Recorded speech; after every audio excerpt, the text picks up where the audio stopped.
Halo Jabra Tim. Ada sesuatu yang lagi rame nih. Lu harus kasih dia kesempatan lagi. Di atas kertas lo semuanya harusnya menang. Ada bahasan yang paling ditunggu-tunggu.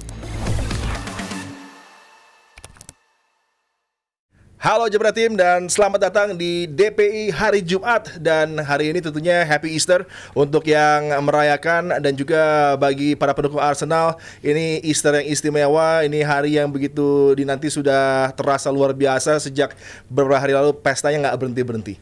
Yang katanya mau remontada nggak jadi. Dan justru Arsenal bisa menang di dua leg dengan cara yang luar biasa efektif. Ini adalah satu prestasi yang impresif. Dan bagi Real mungkin ini penghujung dari Carlo Ancelotti dan para pemainnya yang sudah begitu luar biasa prestasinya. Dan kita akan bahas bersama dengan tentunya Rizal dan juga Aldi yang kita lihat senyumnya nggak habis-habis ini. Udah berapa hari nih? 2-3 hari ya, non-stop ya. Aldi, ini apa kabar? Iya. Ternyata Madrid 15 kali juara Champions League itu karena jarang ketemu sama Arsenal ya. Waduh, Kalau Adian yang ngomong, gak ada yang marah. Beda ya. Gak ada yang marah. Coba kalau gue yang ngomong itu, waduh, Ini gue disuruh tuh sama Abrar. Iya. Dan lu lihatnya seperti apa sih kemenangan dengan cara kemarin, di mana ini luar biasa dan sebuah statement. Dan bagi Mikel Arteta gue juga lega sih karena Mikel banyak mendapatkan pressure. Ini project yang bagi dia cukup panjang juga dengan banyak yang mungkin kurang puas dengan situasi di Premier League. Tapi kalau kita lihat bagaimana dia coba membuat tim ini lebih komplit di season ini, nggak cuma attacking wise yang luar biasa, tapi ada balance-nya. Lapangan tengah one of the best juga sekarang dengan Thomas Partey bahkan di sana sama Declan Rice. Backline-nya walaupun tanpa Gabriel tapi Kivior bisa step up bersama dengan Saliba, dan depannya mereka punya pemain yang sebenarnya bukan pemain depan tapi juga impressive, Marino. Dan di sebelah kanan one of the best player in the world sekarang, Bukayo Saka, dan buktinya dalam dua leg ini adalah penampilan yang luar biasa mengesankan dari Arsenal. Iya, sebelum gue bahas ke pertandingannya, Di dan juga Rizal, gue pengen highlight gimana Madrid menyiapkan Santiago Bernabeu dengan luar biasa.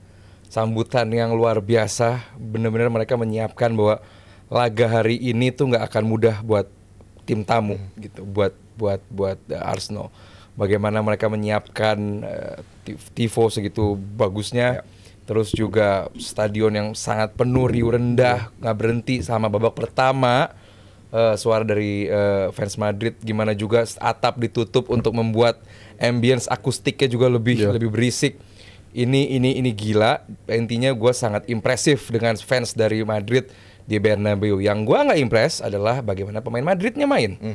Gue sangat kecewa dengan cara mereka bermain, dengan pendekatan mereka, dengan approach sepak bola mereka. Kita lihat dulu sedikit ini statistik yang diciptakan. Lu butuh defisit 4 gol atau 3 gol paling nggak buat memaksakan tambahan waktu. Tapi lu masih kalah dalam XG menghadapi Arsenal 1,5. Lu tahu, lu menguasai bola tapi lu nggak melakukan atau ancaman yang benar-benar berarti. Lu 18 shot tapi on targetnya cuma 3. Lu cuma nendang-nendang yang tanpa arti aja gitu. Lihat Arsenal passingnya cuma dikit banget, 76%. Ini untuk Arsenal ini jauh di bawah standar Arsenal. Artinya bahwa Arsenal tidak bermain seperti biasanya. Yes, karena emang Arsenal tugasnya hari ini bukan untuk nyari gol lagi, mendominasi, nge-crack lawan. Enggak, Arsenal cukup nunggu dan melihat apa yang akan coba dilakukan oleh Real Madrid di kandang dengan target untuk remontada. Tapi itu semua gue kecewa loh, kok Madrid begini mainnya. Mereka justru punya approach yang harusnya dilakukan Arsenal. Main keras, memotong aliran bola dengan kasar. Itu justru dilakukan sama Madrid. Justru harusnya Madrid yang lebih positif. Kalau lu mau main kasar, lu mau main keras, itu harusnya dilakukan oleh Arsenal. Karena di sini yang lagi bercoba untuk mempertahankan keunggulan itu Arsenal, bukan Madrid. Tapi kenapa yang jadi seolah-olah defense itu adalah Madrid, bermain sangat amat tinggi defense. Kita lihat banyak sekali pelanggaran keras dari awal. Paling cepat kartu kuning di Alaba. Itu pun kejadiannya di partnya atau di sisinya Arsenal. Artinya bahwa secara pendekatan sepak bolanya gue bingung, kok malah keras atau justru terkesan kasar gitu. dan sempat itu berhasil, sempat itu kena ke Arsenal, sempat kesulitan Arsenal babak pertama juga, walaupun secara cepat lagi Arsenal sempat langsung keluar, langsung nyaman lagi, langsung mencoba memanfaatkan flank, memanfaatkan fullback dari Madrid yang berkali-kali kita bahas juga ini akan menjadi kelemahan dari Madrid. Lucas Vazquez dan juga Alaba, pemain yang buat gue sama sekali nggak fit jadi fullback, dan itu benar-benar dimanfaatkan sama Arsenal. Penalti Arsenal gagal, cukup mengecewakan dengan penalti seperti itu. Lu Panenka yang sangat amat kalau lu kiper Panenka nyamping ya. Nyamping. Ya kan, lu mau Panenka tengah kayak gitu kan. Itu Saka bukan Panenka. Itu pasang. Panenka nyamping. Jadi buat gue itu cukup. Lu kenapa gak kencang sekalian aja lah gitu. Lu butuh 1 gol, ya lu bisa kill the game secepat itu. Dan itu kalau sampai kejadian gol, itu akan luar biasa. Madrid dapat penalti juga, butuh 7 sampai 6 menit. Gue lupa untuk mengevaluasi, mereview, kita bakal bahas nanti juga. Pada akhirnya tentu dibatalkan karena emang bukan penalti. Madrid nggak nawarin apa-apa lagi selama pertandingan, coba menggunakan flank lagi, crossing, tapi nggak ada Jose lu di sini. Lu mau crossing ke siapa? Siapa yang bakal menjadi goal getter lu? Harapan lu Bellingham di luar juga. Nggak ada pemain yang stay di dalam kotak penalti untuk menyambut sebuah crossing yang banyak. Madrid punya banyak punya banyak corner. Gue lupa 10 apa 11 corner. Dan pemain Madrid yang biasanya bagus melakukan corner itu Arda Güler, atau pemain yang biasa aktif dalam keadaan itu Güler, nggak dimainin juga gitu. Gue bingung lah pendekatan Ancelotti dan pemainnya, lack of creativity, lack of urgency. Jadi buat gue satu sisi Arsenal bermain oke, tapi yang gue kecewa adalah kok Madridnya nggak memberikan tantangan atau ancaman atau threat untuk Arsenal. 15 gelar loh, walaupun itu emang sejarah, cuman paling tidak lu bisa act like as a juara bertahan, King of Europe itu, dan itu nggak ada. Dan ini sih ya, kita juga di episode hari Rabu bahas kalau emang Madrid ngincar itu adalah remontada. Dalam sejarahnya UCL kan emang kalau yang namanya tim-tim ngelakuin comeback tuh ada syaratnya tuh ibaratnya ya. Selalu syarat golin cepet di opening 10 menit. Itu yang dilakuin sama Origi ketika lawan Barcelona. Habis itu dilakuin sama Zeko ketika lawan Barcelona juga, dilakuin Suarez ketika lawan PSG. Dan emang sebenarnya intensi Madrid kayaknya mau ngelakuin itu tuh. Di 10 menit pertama mereka main ngotot banget, coba langsung kirim bola, kalau istilah Bang Aldi pumping the ball inside the box, jadi langsung kirim bola terus, tapi itu nggak kunjung datang, dan hasil menurut gua 10 menit itu nggak kesampaian, mereka fokusnya juga jadi melayang lagi tuh, jadi menguap lagi semangat mereka untuk ngejar itu. Dan Arsenal makin keluar dari 10 menit, keluar dari 15 menit, makin growing into the game kalau gue bilang. Dan tiap kali mereka nyerang ke barisan pertahanan Madrid, situasinya Arsenal menurut gue selalu bahaya loh. Tiap kali mereka bisa build up serangan, selalu bikin situasi berbahaya. Jadi itu ini sih konteks-konteksnya ya. Madrid gagal ngelakuin tugas di start pertandingan, ditambah Arsenalnya juga makin berkembang, dan gue rasa ini job done dan jadi perpanjangan nafas bagi Arteta banget. Karena gue jujur, gue mikir kalau sampai ini remontada kejadian nih, Madrid bisa ngebalikin keadaan setelah defisit 3 gol, gue rasa nggak perlu nunggu akhir musim, Arteta pecat tuh menurut gue. Premier League udah satu sisi udah pasti lepas lah menurut gue Premier League, tapi kalau sampai Champions League lepas juga di babak quarter final dengan keunggulan 3-0, itu sama aja menurut gue dengan tanda tangan lu terminate kontrak sih menurut gue, dan lulus dia. Yang ada beredar bahwa Mikel masih punya chance untuk next season, karena di musim ini dengan banyaknya cedera, dia mendapatkan mungkin ada pass yang diberikan oleh ownership dan juga front office kepada Mikel masih punya waktu untuk musim mendatang.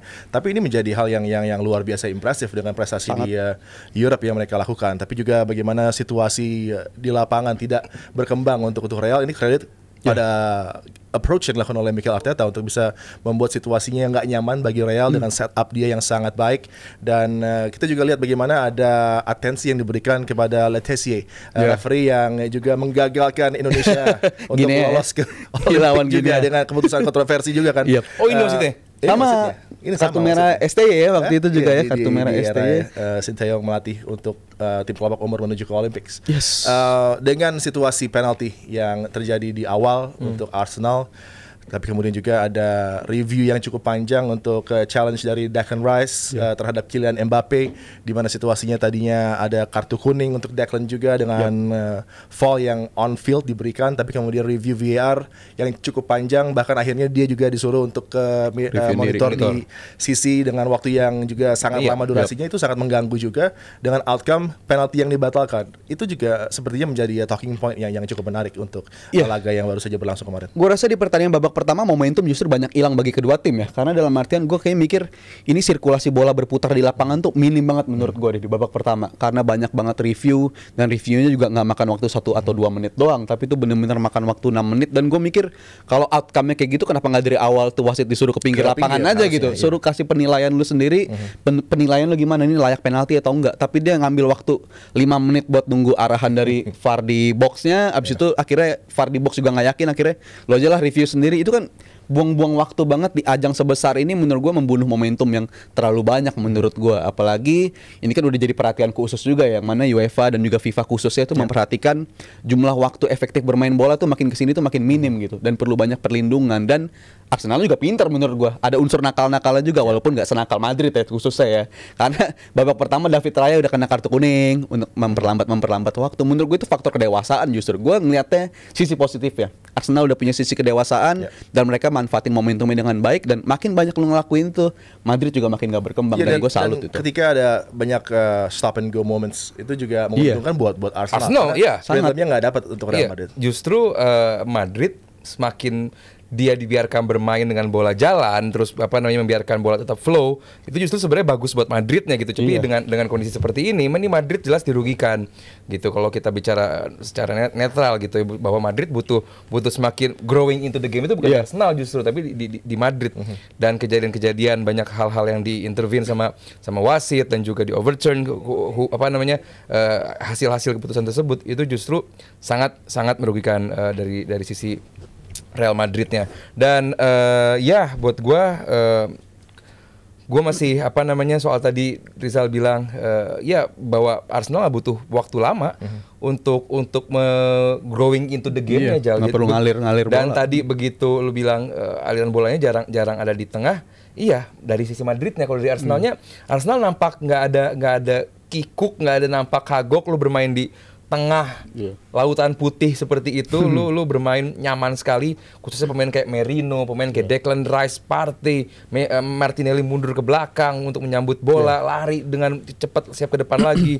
Benchnya juga Trossard begitu masuk, oke juga. Artinya bahwa tapi gue harus bilang Luis Kelly sangat amat dewasa. Artinya bahwa pemberani. Satu tim ya ini udah dua laga nih di first leg, dan juga ini kalau Abrar bilang, Abrar tuh harusnya emang udah jadi pilot sih. Ini. Nah itu dia. AI. Ini Abrar bilang, kalau semua skema dari Arteta bener, ya begini kejadiannya. Wih, ini itu gue makin seneng sih emang lihat Arteta bersama Arsenal ini ya. Abrar juga udah prediksi remontada nggak bakal terjadi, udah bilang dari kemarin sebenarnya bakal Abrar tuh. Dan sebenarnya ya itu konteks yang bagus ya, yang gue juga perhatiin khusus. Arsenal ini bukan menangin pertandingan dari leg kedua doang, tapi menurut gue all out secara format 2 leg mereka emang lebih layak untuk menang daripada Madrid gitu.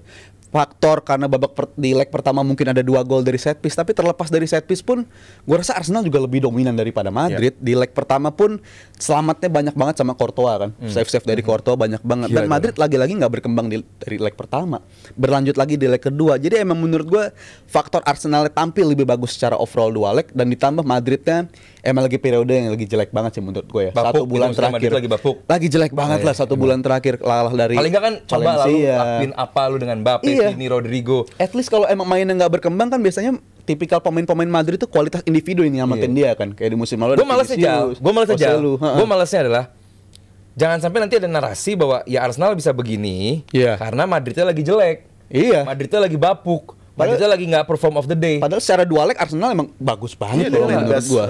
Football dari kedua tim kan dengan approach yang sangat tepat gitu kan. Dan bagaimana main di Bernabeu ya seperti yang mereka lakukan nih, itu ya paling benar gitu. Dan kita juga akan highlight penalty miss dari Bukayo Saka.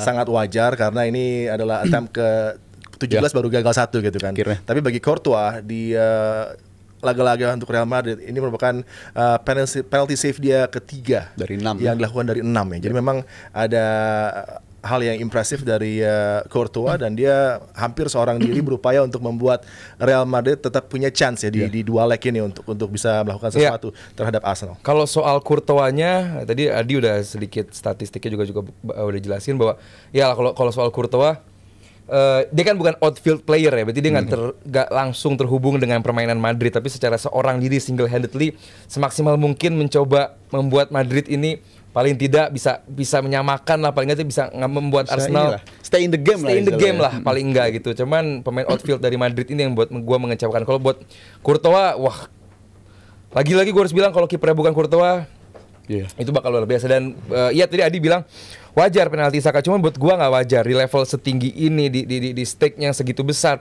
Paling tidak lu ambil angle, lu ambil kiri, kanan, tengah gitu, bukan dengan ya oke, kemarin Gurey sih bisa waktu lawan Barcelona ya. Chip deh. Tapi ini this is the second penalty yang di laga yang begitu masif di Euro 2020 juga sama. Final Bukayo Saka juga gagal, ini di Champions League. Ya, dijawab dengan gol at least. Ya. Chip juga lagi ya. Chip juga. Dan itu golnya juga itu banter sih menurut gue. Tetap dilakuin yang hampir sama, dia coba lewati Courtois lagi dan berhasil. Ini adalah bukti ya trait dari seorang yang di level elite luar biasa nyaman sebenarnya. Dan Bukayo Saka gue rate sebagai one of the best winger sekarang. World class? Top class, elite.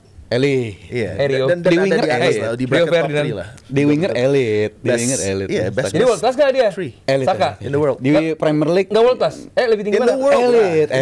Dia top 3 menurut. Kan? Winger ya, winger Yamal. Iya, winger. Gue cuma nanya world class dikaitin ke posisi lain gitu.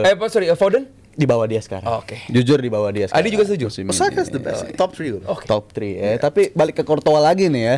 Tapi emang ada kecenderungan pemain-pemain kalau lawan Courtois tuh ngasih teknik yang agak berbeda dibandingkan teknik dia biasanya gitu. Karena Saka ya belum, gue sih jujur-jujuran ngeliat Courtois di gawang tuh agak mengintimidasi ya. Sangat ya. Postur setinggi itu, lu butuh teknik yang berbeda atau butuh sesuatu yang spesial. Kayak yang dilakuin sama Rice tuh leg pertama tuh spesial banget gitu. Tapi gue ngeliat tadi emang 3 save dia dari 6 penalti terakhir. Tapi selain save pun banyak juga penalti miss ke Courtois tuh bukan karena dia nge-save juga, tapi bikin lawan tuh nendangnya jadi overpower, tendangnya jadi underhit. Itu yang terjadi di league stage ketika Liverpool ketemu sama Madrid ketika Mohamed Salah waktu itu. Tekniknya benar-benar dia gebok sekencang-kencangnya tapi off target. Jadi emang ini kiper sangat mengintimidasi dan bikin pemain aja. Wow, itu periode Salah lagi bagus-bagus ya itu. Tapi emang kalau lawan Courtois tuh beda lah. Ini kiper yang sangat mengintimidasi dan lu butuh sesuatu yang beda, dan sayangnya si Saka tadi malam fail. Tapi overall dia bisa ngejawab itu. Gue rasa mentalitas dia juga bagus, karena gue inget pas periode dia lawan Donnarumma di Euro, setelah dia miss tuh performanya agak drop tuh, kepercayaan diri dia agak drop. Tapi gue rasa dia bisa langsung respons cepat itu dengan cara yang sama. Itu membedakan dia dibandingkan tahun-tahun sebelumnya sih menurut gue dari Saka itu. Iya, Madrid dengan tertinggal, crowdnya semakin agak ragu, semakin senyap, turun desibel suaranya gitu kan. Dan momen-momen penting di laga itu semuanya dilakukan dengan baik oleh Arsenal untuk proteksi lead, untuk bisa membuat situasinya sulit bagi Real untuk membangun pressure yang ideal. Bahkan shot on target mereka di second half menit 56 baru terjadi. Itu juga kredit bagaimana structure tidak hanya backline tapi midfield mereka. Declan lagi-lagi the horse yang tampil tanpa lelah, kinerjanya impresif. Thomas Partey memberikan bantuan yang paling tepat, dan itu tadi Mikel Arteta dengan fingerprint dia untuk bisa memperkuat lapangan tengahnya dengan bagaimana bermain di Europe beda sama di Premier League. Backline-nya dengan nggak ada Magalhaes tapi Kivior step up dan steady banget di belakang. Kemudian walaupun front line-nya nggak punya striker murni, tapi Mikel Merino bekerja ekstra keras di berbagai posisi untuk bisa memberikan atribut dia yang penting, yaitu ya work rate dia. Iya, midfield tadi lu singgung dikit bagaimana bahwa ya lini tengah Arsenal luar biasa, nggak ada skenario yang mengecewakan kecuali ya itu kejadian dia kartu kuning Thomas Partey sampai harus absen nanti di leg 2. Itu yang membuat malam itu ternoda buat gua. Anjay, malam ternoda. Buat gua kayak malam itu tuh kayak jadi nggak sempurna gitu. Gua nggak masalah Saliba blunder kayak begitu ya, pada akhirnya Madrid butuh gol lah, nggak apa-apa. Dan kalaupun Saliba mainnya perfect banget diambil. Itu sebenarnya kredit buat Arsenal kan, karena cara Madrid untuk bikin gol kayak begitu. Ya kan? Itu banter juga itu. Artinya bahwa pada akhirnya itu nggak masalah, cuman kartu kuning dari Partey itu yang membuat gue aduh kenapa sayang banget gitu. Dan tadi lu bahas juga soal Merino 2 assist semalam, artinya dia bermain sangat impresif sebagai nomor 9, sebagai false 9, sebagai posisi aslinya. Dia selalu berputar kerjasama dengan Luis Kelly, kerjasama dengan Martinelli yang juga gua harus highlight, dia bermain dengan sangat impresif. Lu bermain hampir 90 menit, lari dari belakang ke depan, lari ke belakang ke depan sampai akhirnya menit 90 plus 3 lu lari segitu kencengnya mengalahkan Fran Garcia yang baru masuk ya? Masih seger, masih lebih seger Fran Garcia kemana-mana, tetap menang sprint. Ya udah, ini emang Arsenal menunjukkan, gue harus bilang ya, gue nggak dalam intensi untuk meledek Madrid atau fans, enggak, cuman Arsenal outclass Madrid semalam. Yes, dari segi outclass gue sepakat, dan memang dari segi dia di Premier League sama UCL emang agak perbedaan dari segi defense ya. Gue dari episode Rabu meng-highlight dia di Premier League tuh salah satu tim yang banyak banget kehilangan poin dari winning position kan. Dia 16 poin dia hilang dari situasi tersebut, tapi di Champions League dari data Mas Firzi ya di episode hari Rabu ini tim ini makanya itu tervalidasi tuh. Emang tim yang paling bisa membatasi dari segi lawan, dari segi nembak. Dari tim lawan tuh nembak sangat-sangat bisa dibatasin, dan menurut gue ini emang Arsenalnya. Jadi apapun backline dan kemarin jadi bukti itu. Bahkan Kiwior bersama Saliba bisa menjadi backline yang cukup solid dan dilindungin sama tengah yang solid, dan mereka tetap ngelanjutin cara kayak begitu, membatasi lawan untuk melakukan tembakan. Jadi istilahnya jangankan lawan mikirin untuk ngegolin ke Arsenal dulu lah, tapi nembak ke Arsenal aja itu sulit, dan itu ditunjukin sama di Premier League di paruh musim pertama Arsenal punya itu, tapi di paruh musim kedua di Premier League agak meluap. Vasquez juga di awal-awal kan sempet tuh yang shoot jauh ke tepis kena orang, shoot lagi ke tepis lagi, dan Kiwior soal lu tadi bahas Kiwior juga, dia mungkin orang pada nggak tahu juga, selama 3 bulan 4 bulan terakhir emang dia mempersiapkan diri banget. Jadi unusab nggak dimainin, tapi dia benar-benar otot, gedein masa otot, terus juga pelatihan sendiri. Artinya benar-benar ini Kiwior contoh orang yang lu nggak dianggap tapi lu mempersiapkan diri, pada akhirnya lu bakal dianggap. Terinspirasi Pascal Sigan menghadapi Villarreal. Bener. Sampai akhirnya dibeli sama Villarrealnya. dan gue coba untuk mungkin mengambil apa ya? Hikmah dari lo bilang tadi, Mikel setupnya bagus, sedangkan Real Madrid mungkin tadi lo bilang apa? Kelasnya di bawah. Outclass, that's the word. Carlo Ancelotti, berarti kita akan bicara Carlo Ancelotti, one of the best manager. Mungkin ini adalah peaknya udah lewat ya, dia bersama Real mungkin di musim lalu, dan mereka coba untuk replicate lagi, tapi Don Carlo tersingkir juga sangat graceful, dan ini adalah salah satu figur yang gue juga respect. Gue sempat spend beberapa menit sama dia, kita ngobrol, dan dia very open, dan ini adalah statement yang tentunya sangat wajar dari seorang pelatih yang baru saja tersingkir ya timnya di Champions League. Iya, gue rasa ini hasil yang sangat mengecewakan pastinya ya, apalagi secara overall menurut gue Real Madrid di Champions League musim ini dengan status juara bertahan menurut gue secara overall mengecewakan, karena di babak udah terjadi dari grup stage ya. Iya, di league stage pun hampir nggak lolos. Masuknya kan juga babak ini kan, perjuangan dulu di playoff, dan itu menurut gue udah mengecewakan sebenarnya dari awal. Untuk Madrid juara bertahan, untuk status juara bertahan dengan investasi yang dilakukan di bursa transfer musim panas, tetap menurut gue ini mengecewakan di musim ini, dan akhirnya puncaknya kemarin lawan Arsenal secara dua leg. Menurut gue sangat menyakitkan ya bagi fans Madrid untuk nonton dua leg format kayak begitu, dan cara mainnya kayak begitu, dan nggak nunjukin performa, menunjukkan yang meyakinkan lah dari secara dua leg, dan menurut gue mengecewakan. Tapi ya gue punya soft spot untuk Ancelotti, dan gue bilang ini bukan pertama kalinya, selalu ya pasti punya, dan ini bukan pertama kalinya mereka ngalamin ini. 2 musim lalu pun juga kalah dari City dengan skor 4-0 loh, telak juga mereka disingkirkan. Jadi secara Ancelotti dan Madrid emang selalu ada pasang surutnya di Liga Champions khususnya, dan mereka kan ya emang se-UCL Madrid dan dengan DNA-nya bersama Ancelotti nggak pernah juara yang beruntun juga gitu. Juara beruntunnya ketika sama Zidane. Jadi menurut gue ini terjadi, dan ini salah satu yang paling mengecewakan sih menurut gue. Kalau buat gue tadi statement dari Ancelotti sebenarnya cukup on point ya. Bagaimana dibilang kita udah berkali-kali bahagia di ajang ini, itu buat gue pribadi yang atau Rizal dan juga Adi itu menunjukkan bahwa hunger lu nggak lagi di sana. Rasa lapar lu untuk sukses. Untuk Ancelotti. Gue nggak setuju gue. Nggak apa-apa, cuman for that statement gue nggak setuju. Serial winner nih. Serial winner. Dan serial winner yang peaknya tadi lu bilang memang tahun lalu udah lewat. Yes. Dengan materi pemain seperti ini butuh perubahan overhaul tim besar-besaran. Dan tapi kan dengan dia Real ya mengambil Kylian Mbappe, itu juga agak menghambat rebuild untuk Ancelotti. Padahal dia potentially ingin merebuild squad dengan mungkin tambahan 3-4 pemain. Mungkin bukan Mbappe yang dipengenin. Iya, dan 3-4 pemain yang diambil dengan harga mendatangkan Mbappe wages-nya ya yang sangat-sangat luar biasa ini. Betul, makanya gue bilang gue ngelihat kalaupun sampai Ancelotti dipecat, gua ngerti alasan dari Perez, karena nggak ada orang lagi kan selain Perez doang yang ngurusin. Cuman gua ngerti alasannya bahwa mungkin ini bukan lagi pelatih yang hunger yang lapar. Hunger menurut gue nggak setuju sih gue. Lagi-lagi Nggak apa-apa, sama nggak nih. I don't agree with that. Yes, Hunger nggak karena apa-apa. this is Carlo Ancelotti. Yes, yang kalau peak udah dia lewat. dibiarkan untuk rebuild squad lagi Betul, next season, betul. bukan nggak mungkin. Justru Real akan bisa lebih adapt dengan group stage yang baru ini, yang mereka sempat agak sulit gitu kan. Dan kemudian kalau timnya sesuai dengan apa yang Ancelotti bangun, mungkin mereka akan kembali ke tempat di mana mereka berlaga, misalnya di final gitu. Nggak setuju kan tadi? Berapa pemain yang dibutuhin sama Madrid untuk rebuild tim ini? Semua area. Mungkin dalam satu transfer window. Semua area. For Madrid bisa. Karena mereka punya cara juga kan untuk ngakalin semua yang Realistically, akan menyulitkan mereka di transfer window. Tapi mungkin kalau secara reputasi emang Ancelotti punya stage Midfield sama back aja deh dulu. Mid back mungkin kalau emang dapetin tren ya semoga itu bisa dilakuin. Tren dapat, oke. Semoga. Terus gimana dengan pengganti Rudiger, pengganti Alaba? Nggak, sebenarnya terus juga yang bermasalah Mendy, itu menyulitkan. Terus kiri Garcia itu Sebenarnya yang ini bukan bermasalah pemain Madrid, nggak bukan menunjukkan pemain itu bermasalah Ancelotti. buat Ancelotti menurut gue ya, Real is midfield. Iya. Tony Kroos, you Betul. can't replace Modric. him. Modric And bukan Luka Modric yang yang sama udah juga. di saat untuk Betul. dia. Midfield Tapi sama back. dengan approach kemarin, dengan cara setup dia, dengan berupaya untuk mengembalikan Valverde di area midfield, Tengah lagi. kemudian Vasquez harus masuk di posisi wingback. Tapi ternyata itu nggak berjalan sesuai dengan ekspektasi dari Carlo Ancelotti, di mana dia punya trust yang sangat tinggi untuk Valverde dan juga Tchouaméni untuk bisa perform lebih baik daripada apa yang mereka tunjukkan. Oke, mungkin lu bisa elaborasi, Jal.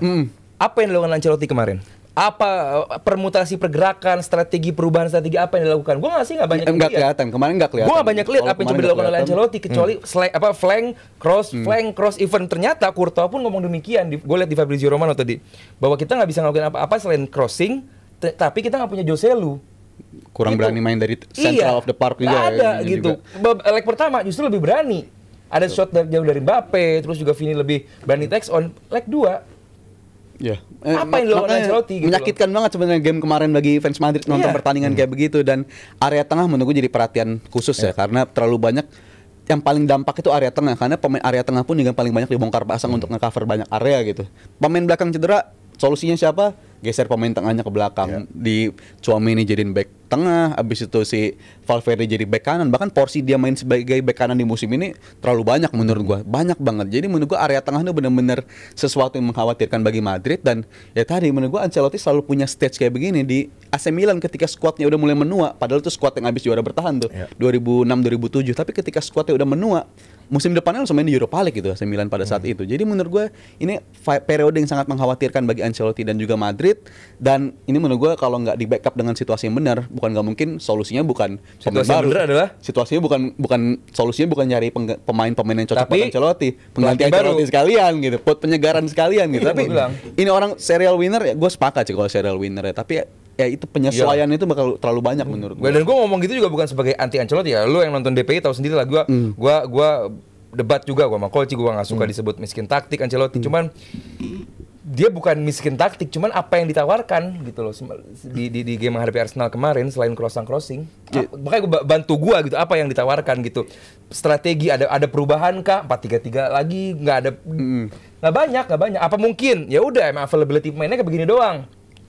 Option di bench ya Arsenal juga banyak yang cedera gitu kan, cuman beda. Apa yang mereka tawarkan di lini tengah tuh emang sangat-sangat mengkhawatirkan. Apalagi Ceballos kan, Ceballos sempat jadi penyelamat tuh. Arsenal. Iya, sempat. Dia sempat jadi pemain yang benar-benar nawarin sesuatu yang beda dari Kroos dan periode awal tahun lah ya, itu periode awal tahun. Tapi setelah itu ketika dia cedera dan balik lagi nggak bisa balikin performa kayak sebelumnya. Jadi di lini tengah ini benar-benar nggak ada solusinya kalau menurut gue. Dan gue yakin Modric pun juga udah bukan Modric yang sama lagi kayak Kenapa sebelumnya, Jude Bellingham nggak menjadi solusi Real? Kenapa dia nggak jadi go-to guy di laga di mana mereka butuh goals? Kenapa nggak dia memegang peran yang lebih signifikan? Why don't you give the ball to Jude and make things happen? Ketimbang outlet lu adalah Kylian, yang Kylian mungkin untuk Saliba, untuk Kivior adalah pemain yang too easy. Bisa di-neutralisir gitu kan. Kenapa nggak ada opsi untuk menambah porsi penampilan dari Jude Bellingham di final third dari bidang permainan Arsenal? Bellingham tuh punya kemampuan untuk itu ya. Bahkan beberapa kali kita sering nyebut dia like a glue lah di area itu. Dia bisa jadi jadi target di area tersebut. Bahkan gue inget game dia lawan City musim lalu, peran dia bagus banget tuh ketika jadi dia 4-4-2 diamond atau 4-4-3 diamond. Dia perannya jadi diamond tuh dia cocok banget di sana. Tapi ada aspek ketika momen si Kroos pergi di mana dia banyak dikorbankan, banyak dieksperimen menjadi pemain di area ngisi di area tengah, dicoba lagi nyoba di posisi diamond posisi di musim pertama dia itu nggak works lagi ke dia. Dan gue harus bilang di Bellingham sendiri pun di musim ini bukan Bellingham yang sama seperti musim lalu kalau menurut gue. Sama sekali beda. Dan tadi malam contoh lah berapa kali dia hilang bola, berapa kali dia duel sama Skelly juga kalah, dan karena dia selalu kalah berat banget kelihatannya, pemain di lapangan tengah gitu kan. Outnumbered lah di area itu juga. Luis Skelly masuk dari flank menuju ke sentral untuk jadi pemain ketiga di situ, mengcover Declan, Partey dan juga Saliba, Kiwior. Kalau misalnya di tip of that, misalnya midfield diamond gitu kan, Jude Bellingham bisa menawarkan yang lebih. Betul. Dengan progresi pergerakan dia, dengan ball carry dia menuju ke kotak penalti lawan, dan he has an eye for goal. Betul. Tapi kenapa eye for goal-nya ini di musim ini kok hilang, agak dikurangin juga because of the system menurut gua. Ya, tadi Adi bilang bahwa Luis Skelly ke tengah jadi invert central midfielder bla bla bla. Kan nggak selama 90 menit nih. Ada kadangnya dia jadi klasik fullback yang udah dari flank aja aliran jalur trajektorinya, larinya flank aja. Kadang-kadang dia menambah peran di tambah orang di midfield. Kadang dia ke tengah jadi center back juga. Kadang dia menjadi sangat ke depan waktu sampai di akhirnya diinjek sama Rudiger itu. Jadi kita nggak bisa melihat bahwa selama 90 menit situasinya bakal statis juga. Nah, ini yang Arsenal, yang Barcelona, yang Inter, yang Liverpool gue pernah lihat juga lakukan gitu. Nggak cuma ada satu dimensi permainan. Nah, ini yang semalam gue lihat di Real Madrid gitu. Nggak, ini kenapa pada akhirnya nggak pelanggaran, katanya dianggap jadi jalur larinya Rudiger. Mau kemana lagi kakinya gitu katanya ya? Begitu. Katanya sih ya udahlah, menang mah bebas. Cuman ya buat gue itulah, gue sangat kecewa dengan Real Madrid sih. Maksud gue kenapa lu approach-nya kayak begitu, dan gue harus heads off dengan orang ini nih, lu sekali gila. Ini orang mainnya semudah ini dan senyaman itu lu menghadapi tim terbaik dunia, bro. Lu menghadapi tim juara bertahan Liga Champion di kandang mereka. Lu minimal minder kayak, minimal takut kayak, minimal geter kayak gitu. Lu Rodrigo, ya kan, terus Bellingham diganti aja. Endrick juga nggak ada impact ya. Ada solusi. Kredit buat both wingbacks Arsenal gitu kan. Dan buat Mikel Arteta ini meningkatkan lagi level dia di jajaran pelatih. Sekarang elit tentunya kan Mikel. Dan bagaimana project dia ini cukup panjang, akhirnya berhasil untuk membawa Arsenal yang sejak 2006 ya. 9. Nggak pernah semifinal ya. Dan ini prestasi yang begitu gemilang gitu kan. Dan tentunya stature dia naik. Ya, terakhir Arsenal 2009 semifinal itu Arteta ada di bench.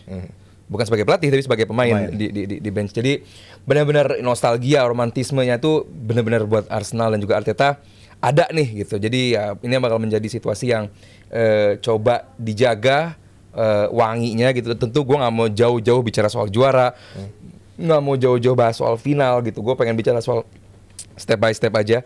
Udah ada PSG yang menanti kita, menanti juga Arsenal. Mantan tim Mikel Arteta. Dia waktu itu tandem sama siapa tuh yang menjadi pelatih dari yang orang Argentina tuh, strikernya PSG. Lawas ini. Aduh, jadi pelatih. Wah, tiba-tiba lupa lagi. Pelatih PSG. Coba gila midfield. Enggak, striker PSG jadi pelatih. Striker PSG. Oh iya, pelatih Tottenham. Apa? Pelatih Tottenham, orang Spanyol ntar dulu deh. Pelatih Tottenham sempat di PSG. Waduh. Nggak setelah itu, nggak Juande Ramos, nggak. Bukan Juande. Ya elah, baru-baru kemarin Adi. Nggak, bentar nih, Abral lagi ngomong. Arteta belum dong ya? Belum di Arsenal dong ya? Itu waktu itu apa namanya, menjadi tengahnya kan Mikel, Ronaldinho. Ya. Depannya Gabriel Heinze, depannya siapa? Pochettino kan back. Oh, back ya. Itu depannya Florian Maurice kalau nggak salah. Pauleta ya? Pedro Pauleta. Pauleta ya, iya benar. Back. Ya, maaf salah. Pochettino ya, Gabriel Heinze di belakang. Yes. Nah, bagi Arteta ya tiap musim artinya progres ya. Kalau kita ngeliat di Eropanya tiap musim progres kalau menurut gua. Ketika dia di Liga tahun ini enggak? Finish runner up 3 musim tuh menurut gue ya oke. Itu kan di atas kertasnya. Tapi gitu, outputnya yang ditunggu. Tapi kalau dari Eropa tiap musim gue lihat progres. Ketika dia pertama kali lolosin Arsenal ke Eropa di 2022-2023 kalah di Europa League ya 16 besar dari Sporting Lisbon. Musimnya setelahnya kalah dari Munchen, tapi Munchen versi terburuk menurut gue cukup mengkhawatirkan juga gitu. Tapi di musim ini bisa masuk ke semifinal, gue rasa ini emang diharapkan. Gue pernah bilang kalau sampai nggak juara, tapi kalau sampai di UCL bisa melangkah jauh, ini menurut gue progres yang sangat luar biasa bagi Arsenal bersama Arteta dan bisa buat berlanjut lagi. Tapi ya itu, lagi-lagi outputnya. Tapi gue khawatir kalau sampai nggak juara juga, ini bakal jadi nambah beban juga buat dia. Walaupun ini udah bagus ya. Gue rasa lagi-lagi output sih. Nggak juara pun Jal aman. Sampai final nggak? Kalau sampai semifinal dong menurut gue jadi perhatian juga sih. Gua nggak, karena outputnya itu. Gua rasa Jal, apa yang dilakukan di perempat final ini bukan hanya menang menghadapi Madrid. Ini bukan hanya menang 2 leg dari juara bertahan dengan 15 gelar UCL, itu bukan. Tapi ini akan menjadi catatan sejarah di mana Arteta yang menorehkannya gitu. Dan buat gue ini bakal menjadi evaluasi. Dan tadi penghormatan tertinggi bagi Arteta adalah paling enggak dia musim ini aman dari pemecatan. Ya perpanjang nafas dulu lah setidaknya ya. Gitu. Jadi buat gue nggak ada pembahasan soal pecat-pemecat, udah nggak ada. Dan yang kemarin mungkin ada perdebatan Arteta out, Arteta in, kayaknya udah satu suara juga sekarang bahwa ya udah kita Arsenal siap menjalani musim depan dengan Mikel. Ya. Dan bagi Real Madrid sudah tersingkir di Champions League, fokusnya tentunya ada di Cup Competition mereka domestik dan juga La Liga untuk bisa mengejar jarak 4 poin 60 dengan Barcelona, dan ini menjadi keadaan yang juga buat Barca masih belum aman karena tentunya Real Madrid dalam kondisi marah, mereka coba untuk memperbaiki keadaan. All out. Ya masalahnya marah ini bisa bisa diaplikasikan di atas lapangan nggak gitu kan? Ini menuju second leg juga mereka kan marah gitu, anger, kita pengen remontada gitu. Dan lagi-lagi ya gue bilang begini bukan lagi ngeledek, enggak sama sekali. Cuman kan nggak diaplikasikan gitu loh, nggak ditunjukkan gitu. Kita inget bukan Alaves kemarin di Leganes. Alaves sorry ya, saat menghadapi Alaves. Bukan hanya skornya tapi permainannya juga jauh. Unconvincing lah. Unconvincing sama sekali gitu loh.